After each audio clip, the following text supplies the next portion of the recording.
Hi, this is Colleen Pearl, the Cool Crone, and welcome back to my channel. Today's video is all about the new moon in Scorpio.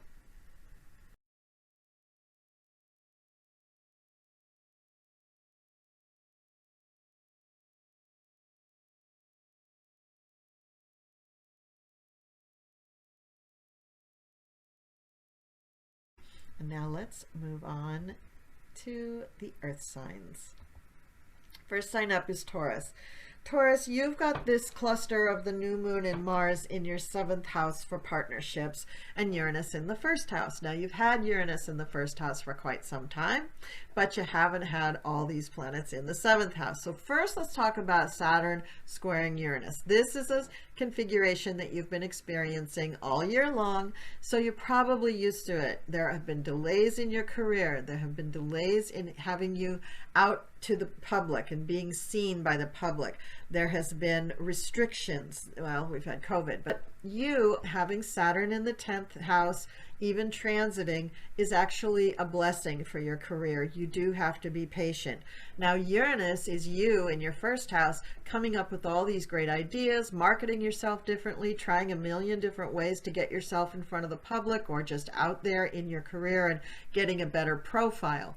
Be patient. Some things will work and some things won't, Taurus, and I know you're patient. I know. I can just hear the comments now going, I am patient, I'm a Taurus. Yeah, I get that, I know that. But having Uranus in your 1st house for so long, and really Saturn has been in Aquarius pretty much all year, so that's been for a long time too, and it's going to be in Aquarius for a while, so get used to that one. You need to keep coming up with those brilliant ideas and keep them all logged and journaled, write them down somewhere so that when this passes through and when Uranus, because Uranus is going to move into Gemini at some point, it's not going to stay in Taurus forever, and when it does, you're going to miss all that inspiration and everything that was going on. So don't forget to write all that stuff down. Now let's talk about your 7th house. So your partner is really, really, really important in all this. So what I'm going to tell you now is that I think your partner might be getting a different job. Your partner might be getting enthusiastic about doing something really different with their life. And that may mean pulling up roots and moving somewhere. And with Uranus in your 1st house, Taurus, probably this isn't a big deal for you, but career-wise with Saturn in your 10th house, that might be hard. So you've got to work things out with your partner. You've got to take a look at their needs and see what it is that they're talking about, thinking about, etc.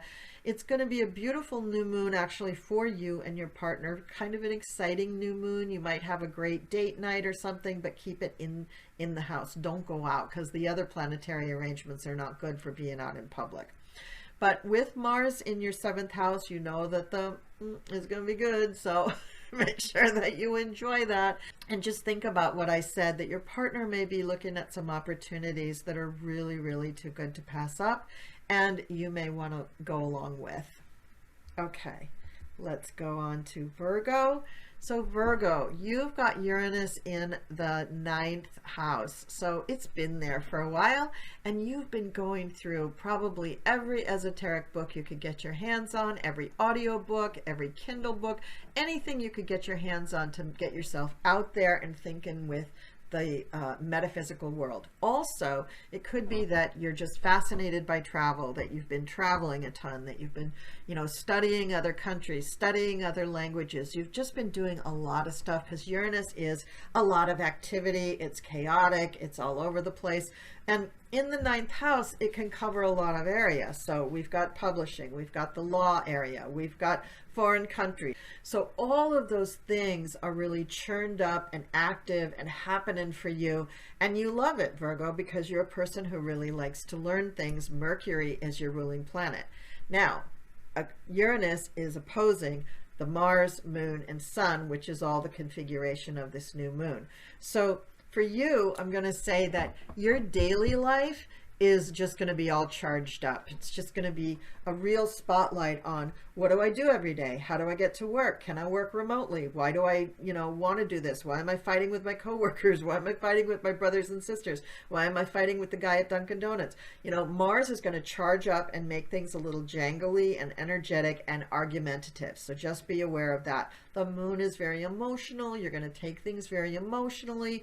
And Mars is also in Scorpio. That's also very emotional. So you're going to be a little sensitive through this new moon, Virgo, but you can handle it.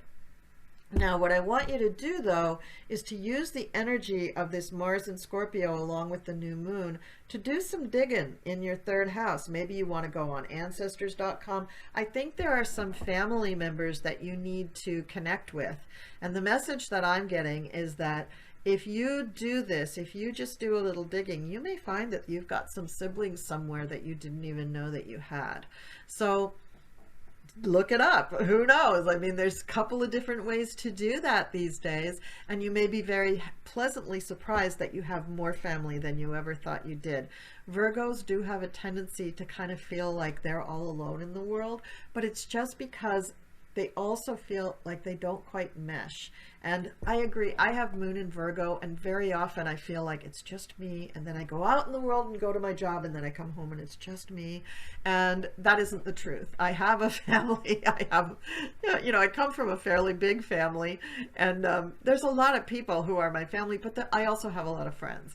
So it's just something that we do, Virgo. We get very in our heads, and then we forget, that there's other people out there in the world. Now, you also have Saturn in your 6th house. So your work situation is also turning into a little bit of a restrictive situation, or even a separating situation. So I wouldn't be surprised at all if you're working remotely a lot and that's making you feel disconnected from your coworkers. That would be one logical explanation of that feeling of separation. But also your 6th house would be in Aquarius, and so of course whoever you work for would be doing whatever's the latest and greatest in order to accommodate the workforce, and that may be working remotely. Now, you may hate it or you may love it, I don't know, but that Saturn is making you feel a little depressed. So you need to do things to get yourself out of that. You need to do things, Virgo, to connect with other people. And this search for other family may be just the ticket. It may be just the distraction that you need in order to realize that there's a whole lot of people out there that you can connect with and that you can be connected with, whether as family or just as friends. That might be really fun for you to look up. Leave me a comment down below. Let me know what you think of all of that. And especially that Saturn in the 6th house. I know sometimes that's kind of a drag, but Saturn does bring rewards, so hang in there. All right, let's move on to Capricorn rising. And Capricorn, you have the new moon configuration with Mars in your 11th house. That's the house for retirement, hopes, dreams, and wishes, our goals in life, what we do when we get done with the big job and we've put money away. What do we want to do with our life? So for most Capricorns that I know, they have squirreled away so much money into their 401ks and into their savings funds that they go and travel the world. I'm not one of those Capricorn rising people who have done that, but then money's not everything for me. But it's across from that Uranus in Taurus, which has been in your 5th house for quite some time. Let's talk about Uranus in the 5th house. So Uranus in the 5th house means that the chaos, the unpredictability, the very sudden movements and erratic behavior is going to be taking place in your 5th house. The 5th house has to do with fun, games of chance, children, the stock market, love affairs. So you have probably had a couple of years where things have just been a little cuckoo in that area. Even pets can sometimes fall here, but most of the time pets fall into the 6th house. But I'm saying here because Taurus is an animal, it's the bull, and Uranus is unpredictable. So Uranus, sometimes we look at the 5th house when we look to see if people are going to be having more children or what their relationship is with their children, but we look at the sign on the 5th house to see how that's going to play out. And so in your case, we would be looking at Venus, which I don't have to look at here. Things are going to change when it comes to things that make you happy. Something's going to be changing, and it probably has been changing for years because Uranus has been here for a few years. in this 11th house, things are also going to be kind of changing there, but not on such a long-term basis like it is in your 5th house. But there, what I see is you have the opportunity to put a lot of energy into the groups that you're a part of. You may become a leader in one of the groups. That may be the result of this new moon.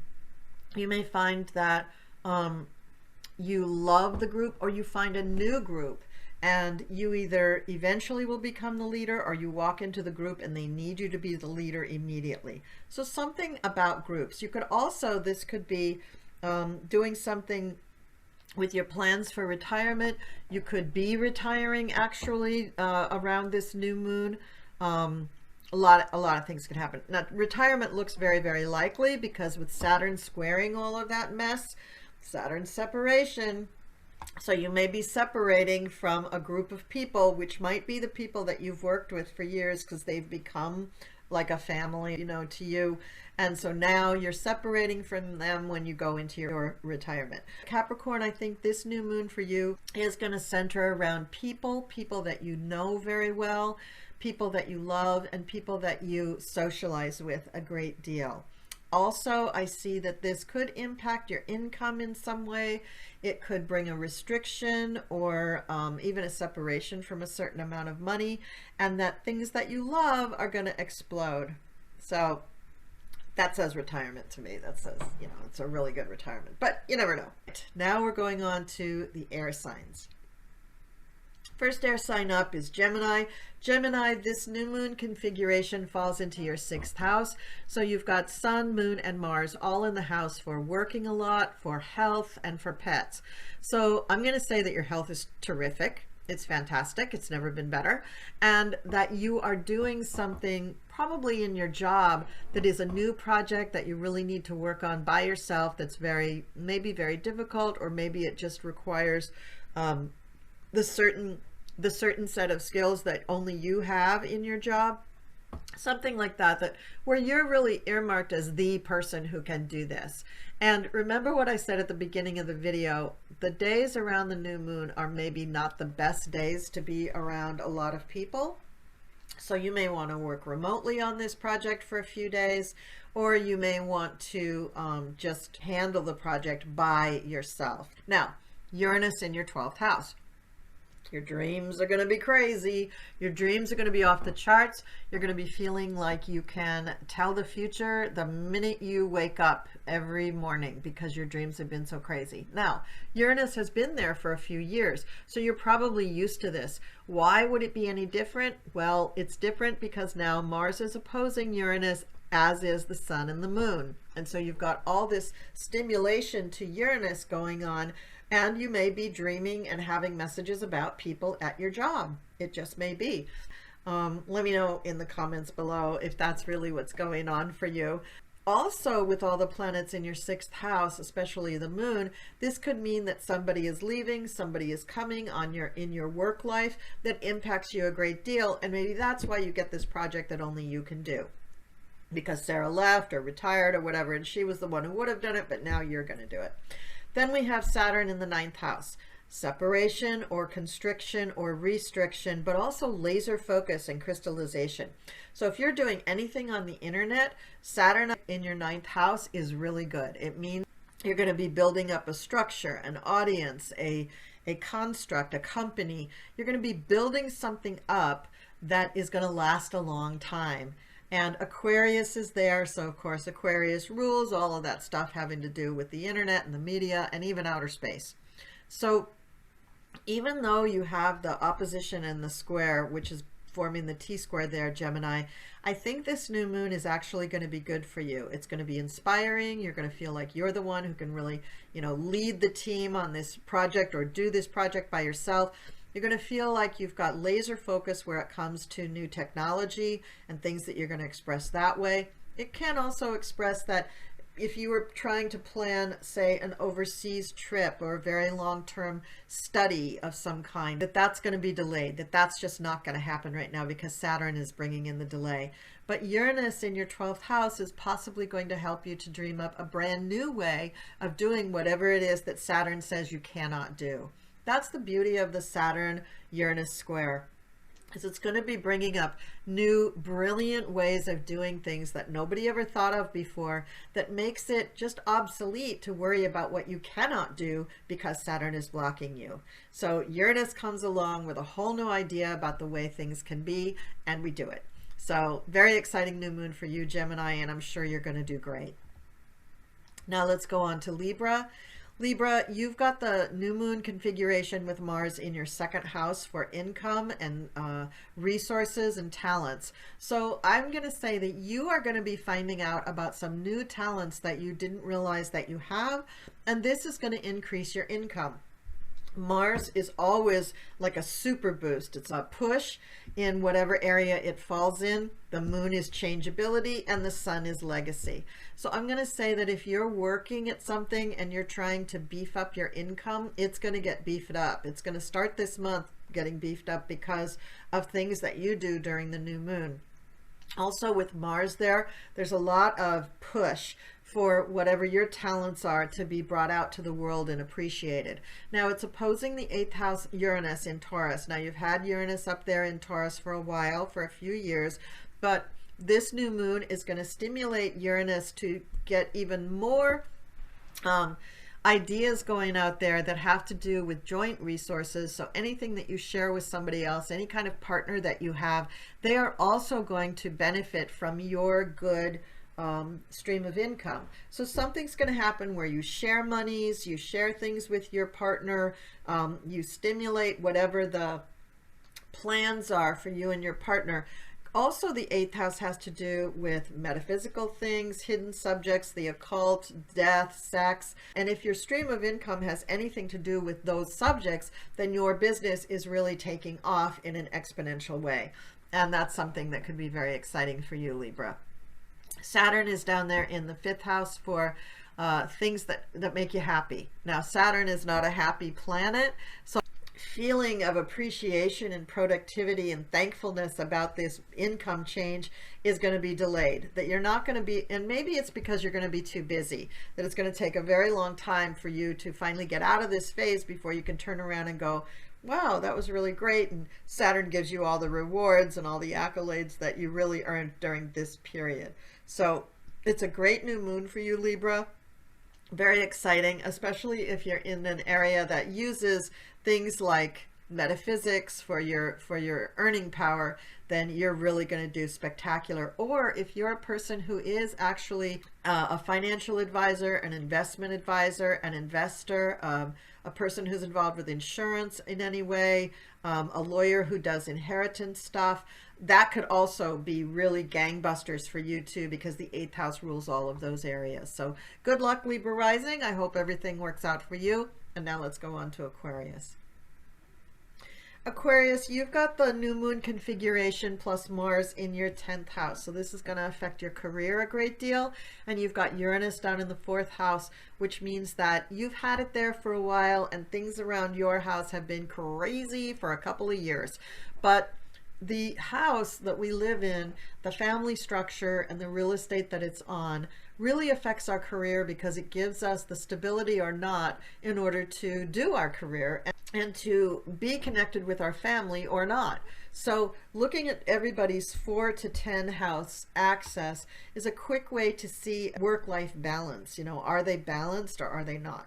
So Aquarius, I think you're fairly balanced. You've got a Saturn in Aquarius balancing everything by squaring off against the new moon in Mars and Uranus. So in your first house, you've got Saturn there grounding you, giving you structure, giving you laser focus and crystallization about what it is that you want to do. However, if you're trying to change your image or, you know, get a new wardrobe or change the way you look, Saturn's going to make you wait for that. Put things kind of on paper about what you want to do, but actually putting them into action, you may not see the results until a little later when Saturn allows you to see the results. And that's the gift that Saturn will give you, because by the time you see the results, you won't even be looking for them anymore, because Saturn has kind of pounded you down with, you know, you're not going to see this right away. So it isn't mean, it's just making you more practical. Now, the new moon configuration up in your 10th house, like I said, is really going to affect your career. because it's affecting your career, there could be some changes in your career. You could be seeing that you're getting noticed much more for different things. You could get a promotion or a bonus, and you could just have in general much more energy to go for things in your career and be noticed and be rewarded. So really good planets for you, Aquarius, as far as your career go. This new moon is like starts a whole new phase of your career, because it's happening in your 10th house. Saturn is there for long-term goals as well, so that's really important too. And Uranus down in your family sector is just saying, yeah, we're going to keep just changing the way you think about family, the way you think about your home, the way you think about the real estate that your home is on. We're just going to keep digging it up and throwing it out and making it just kind of blow up. It's not negative, it's just change, change, change, change, just constant change in that area of your life. Okay, Aquarius, that is the reading for you. And now I just want to say thank you for watching all the way to the end of the video. I really enjoy doing these videos. I thank you to all my new subscribers. Thank you to all my loyal old subscribers. I'm so grateful to you for seeing me through every video. I live for the comments. It's wonderful to get to know all of you, and it helps me know what you want in the next video. So take care, everybody, and I will see you next time.